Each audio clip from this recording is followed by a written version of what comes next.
This is a second of two videos about the Chiftetelli rhythm, and in this video I wanted to talk a little bit about using Chiftetelli in your veil work. So there's a few ways to think about how you can do this. So you've got this veil, you're moving it around, and you know there's this long rhythm that has some accents in it.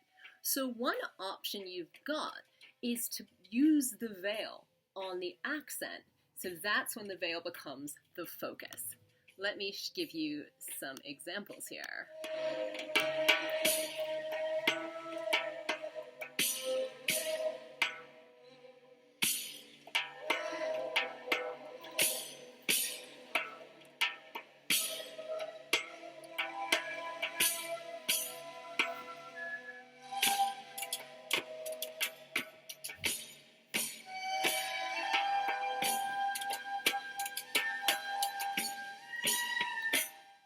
So that's an example of the veil being the center of attention on that 5, 6, 7 in the rhythm, that dum, dum, tek.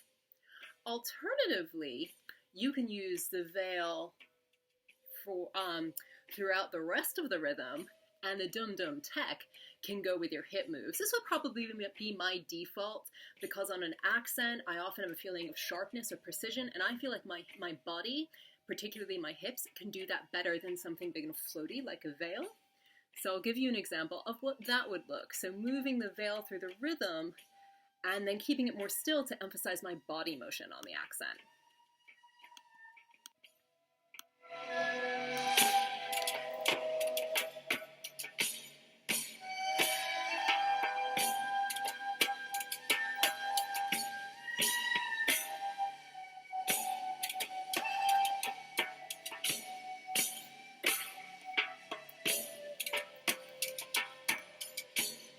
Okay, that last one was a bit of a cheat because I did a swoosh, swoosh, hip. So that one was kind of a combo.